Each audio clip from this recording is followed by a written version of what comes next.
Watching obscure Japanese films on YouTube in low quality is something that should produce a compromised viewing experience, away from the original intention of the filmmaker, and in many cases, this is true. But in some special cases, uncanny films appear out of nowhere and lure you in with immaculate vibes, overcoming or perhaps embracing the medium it is reproduced in, creating a memory worth savoring. Angel Dust is one of those films, a 1994 Japanese psychological horror film directed by Gakuryu Ishii. It's magical. I'd heard about the film through the years as an obscure Asian horror movie worth tracking down, but recently I finally immersed myself in the fuzzy lo-fi 90s Japanese urban hellscape dreamt by Ishii and all the low-quality magic that only a strange late-night detour into the weird side of YouTube can produce. I hadn't seen any films from Ishii, and until I started watching the movie, I wasn't even aware that it was Japanese, but I was quickly immersed in the dark magic of its hypnotic storytelling. Now I'm aware of Ishii's earlier work in the late 70s and early 80s, making disturbing early cyberpunk films, proto-Tetsuos if you will. I am now aware of the decade-long gap between films before he made this one. This context helps me to understand just how much effort and mental energy must have been used in this film's production, a desperate attempt to push forward a career that was on the fringes, trying to reclaim some lost glory after the films he made failed to resonate in his home country. This effort is clearly felt, this energy bleeds onto the screen, every image feels so intentional and impactful, every moment of terror or death haunting. This is horror done right, and it's a viewing experience so unique that I cherish it deeply. And it's funny because I really do truly believe that the low quality YouTube experience helped with the vibe the movie was trying to portray. The film follows forensic psychiatrist Dr. Setsuko Suma, who is enlisted by the Tokyo Metropolitan Police Department to assist in solving a case of serial murders occurring on the Tokyo subway, and they happen once a week at the same time at the same day. So this is really a haunting setup that you already have, and our psychiatrist is in a lot of ways similar to someone like Will Graham in this idea of trying to psychologically inhabit the serial killer is something that she really does, and it has a very strong impact on her personal life and on the relationships she has and on trying to solve this case and her ability to do so.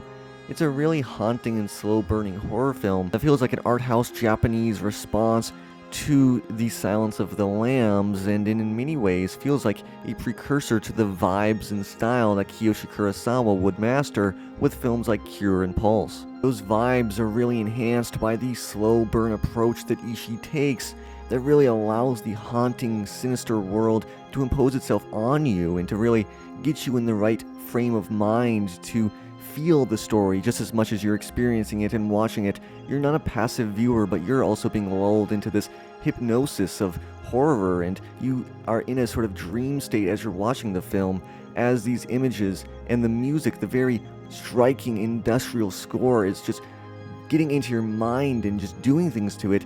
Meanwhile, the imagery is so haunting and so stark and brutal that you are so at the same time sucked into the story as you are distancing yourself from it, and it has this really weird psychological effect that I absolutely love. And that's what I love about these types of movies, and Japan was doing this super well in the 90s, and that is these dreamlike, haunting horror films. And I think what makes Angel Dust so effective, and in the same vein as something like Kiyoshi Kurosawa's Cure, is the fact that they're taking the outline of something that was perfected or crafted or created within the Hollywood ecosystem, something like The Silence of the Lambs. They're taking that as the sort of starting off point, the branching off point. You think that you're going to care about the mystery and that's going to be the main thing that they're trying to solve, but really it's just an excuse to feel the psychological terror that a situation like this would obviously impose on its characters, and it really allows the vibes to take over as the main character of the story. The main driving force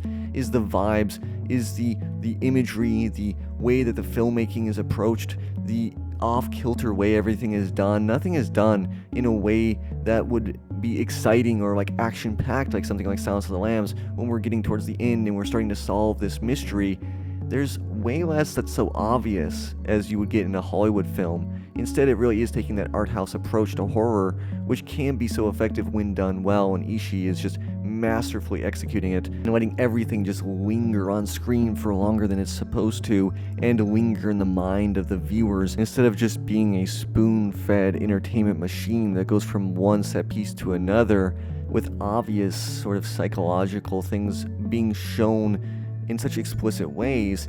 We're instead invited to go into the minds of our protagonists, to care and to think of what they're thinking, and to actively participate in the creation of the story, as opposed to just being a passive viewer that's experiencing all these crazy things happening. There's also the magic of the specificity of the film. I've always believed that if you make something hyper-specific, hyper-local, dealing with your personal obsessions, your reflections and commentary on your local area, that it infuses your work of art with a certain universal appeal. The most hyper-specific and most hyper-local is in fact that which will have the biggest universal appeal. And Ishii really did talk about how, after being away from Japan for years in London, his return was something that was just off and just a bit haunting, and he felt like that he had entered a whole new city, and the urban development was something that he found disturbing, and so he used that to infuse his horror story with something deeply personal that is a reflection and commentary on the urbanization of Japan. That is another element that gives it a magical feel. Its hyperspecificity almost feels like it's something you weren't supposed to find, but you just stumble across it, which really adds this layer of haunting resonance to the work, especially if you're watching it in like 360p on YouTube in the middle of the night. There's just something that adds this extra layer of meaning to a film when you're viewing it, and you can clearly tell that the artist put their heart and soul into the act of creation of it.